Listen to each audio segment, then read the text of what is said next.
Hoje a conversa é com o Steve Crocker, considerado um dos pais da internet. Ele estava lá quando a internet, ou na verdade a ARPANET, foi criada. Ele é um dos fundadores da ARPANET lá na década de 60 na UCLA, a Universidade de Los Angeles, onde ele estudava.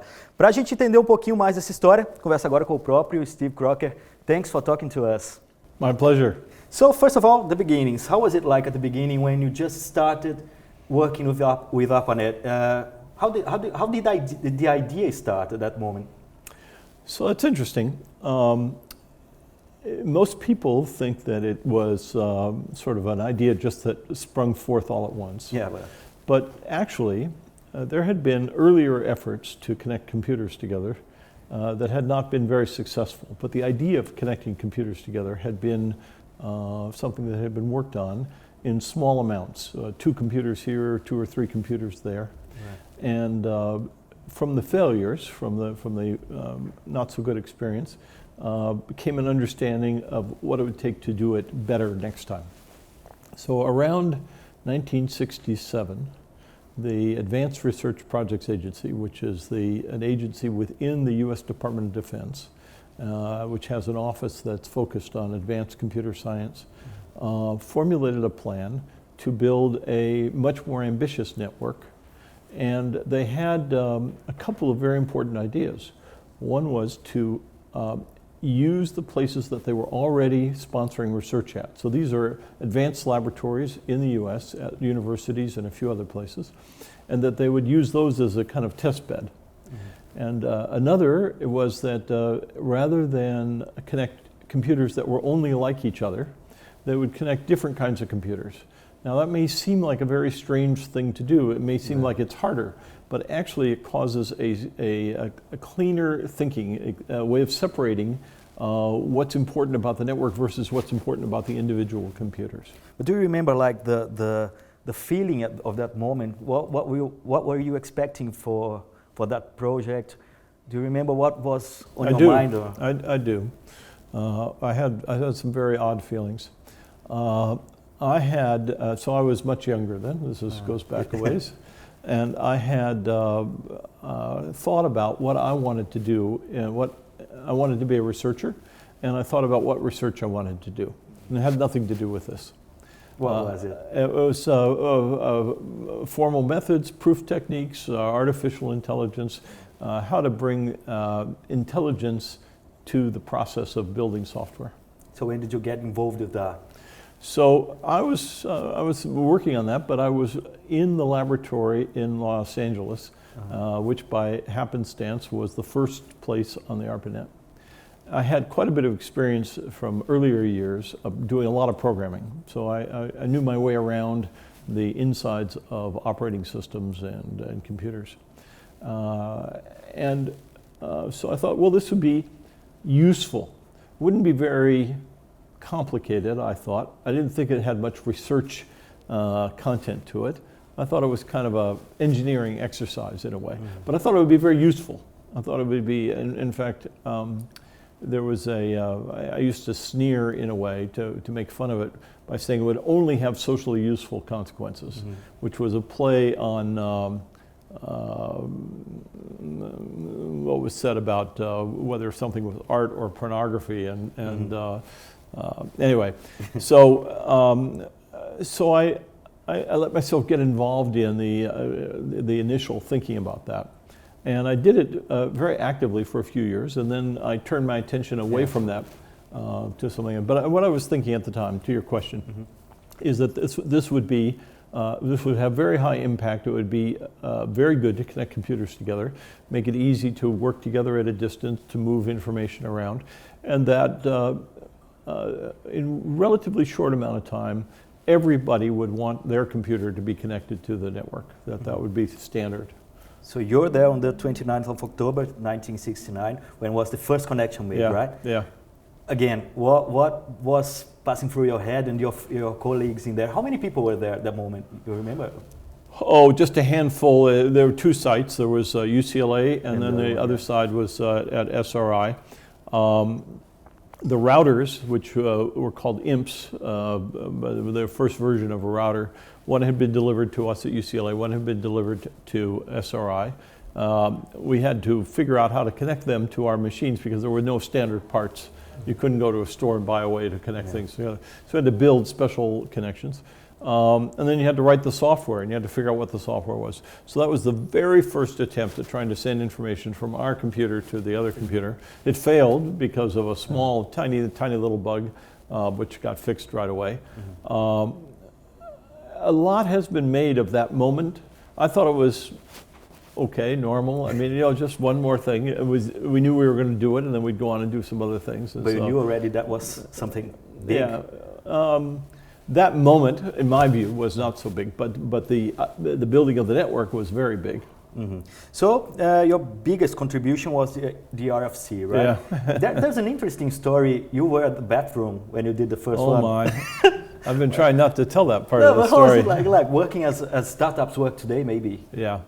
Well, what was interesting is this. The office in Washington, ARPA, now called DARPA, that paid for all of this and organized it, had a very specific and a professional plan for getting the wires between the sites, for getting the routers built.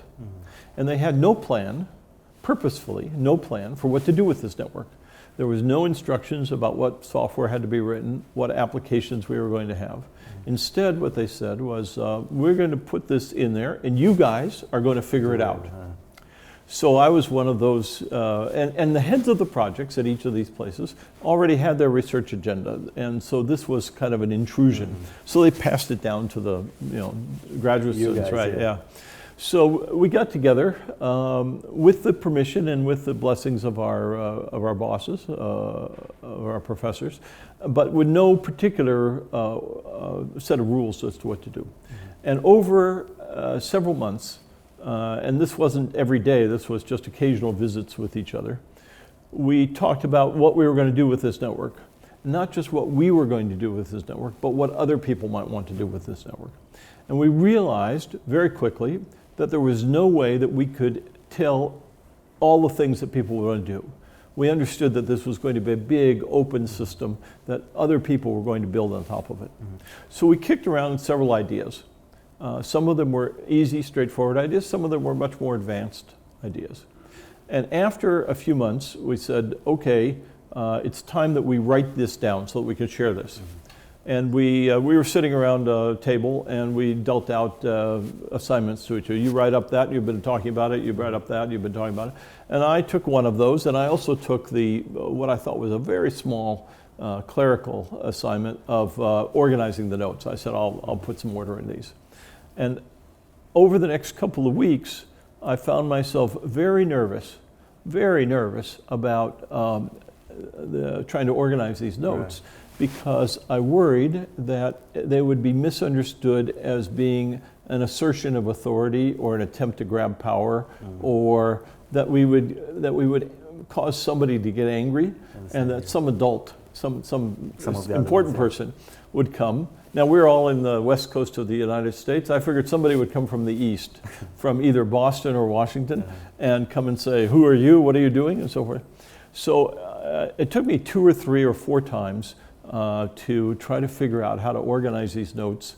And I was living with some friends, and there were a lot of people sleeping in different rooms, and I couldn't sleep. And the only place that I could work on this was standing up in the bathroom alone, and not waking up the other ones. And not waking up everybody else.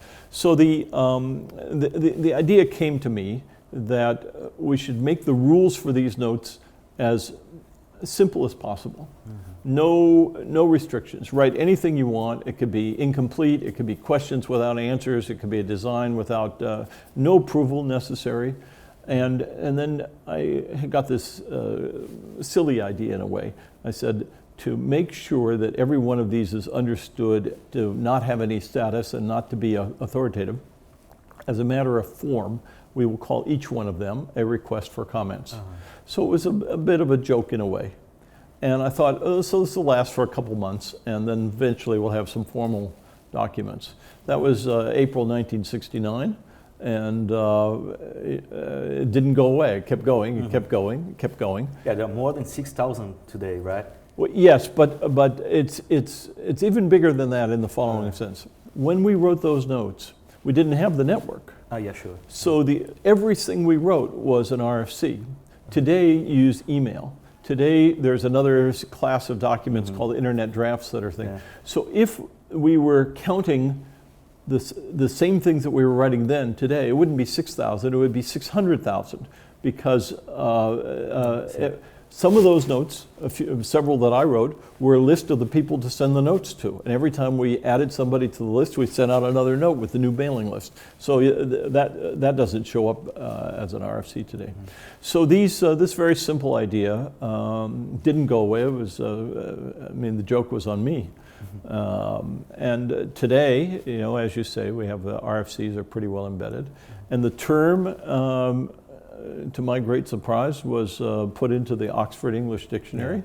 And so I had, to get back to what I was saying before, I had an agenda for myself. I got distracted to work on the network. I got distracted to this minor clerical thing. And this minor clerical thing is the only thing I'll ever be known for. Yeah, well, at that moment you still didn't know how big it could be. When did you realize, whoa, this is a big thing, whoa, I'm doing something So I get asked, as you might imagine, how much could you see, but did you know how much could you see was going to come? And I always answer, look, everything is proceeding exactly on schedule. No, I'm teasing, of course. But a serious answer is that we could actually see quite a bit. We could see more than you might imagine. And there was a reason for that. First of all, we were building it so we could sort of see what thing. And the second thing is that we were living in laboratories where computer science research was taking place. One of the places, the second place at SRI, was where the mouse was invented. And the mouse was already in use, 1968. Before then? Before then, yes. But it was actively being used. So when we visit the laboratory, we could see the mouse and people are using it. We could see interactive text. We could see hyperlinks that you could click on and it would take you somewhere. All of that was actually working and people were using it. What it wasn't doing was sitting inside of small devices that were being sold commercially that you could carry in your pocket. But the concept was already there. And so it was just a very, very long time watching this stuff become commercially viable and the prices come down and all the pieces come together. But we could see a lot of that. Now, each of us probably saw different things. I could see the computers were going to be connected. Every computer would be connected. I didn't quite appreciate at that point how small they were going to get. And you didn't? I did not. In those days, a computer was a big thing, a very big thing. You had a big room and several years later, we heard a report of a computer that had been stolen. A cheer went up. Everybody around the community cheered that computers had gotten small enough to steal, because previously they were too big. It would be like stealing a house. So it did not quite anticipate me. I mean, a lot of other people did, but I didn't. I didn't quite see Google and Facebook. I could see social interactions, but I still don't get Facebook. I don't know what that's for. But it was clear that it was going to be the primary way in which people were going to work together and share information. Okay, so some people told me you were responsible for the first crash of the internet, the DDoS. How's that story? Yeah, so I was a student at UCLA, and then I got invited to go to work in the office in Washington. So I did that. And very shortly after I was there, a few days, I was sent down to a military installation, to an Air Force operation, because an experiment was being put together to compare the existing military communications with the ARPANET. And it was clear that we wanted to make the ARPANET look good, and we wanted the maximum amount of information to go as fast as possible. So I was sent down to give advice to to a couple of Air Force officers who were writing the software for their machines. And I said, well, rather than just sending one message at a time and waiting for the response, why don't you set up several parallel connections, and then you can send one, and then you can send the second one on that, and then try to maximize the amount of throughput. Mm-hmm.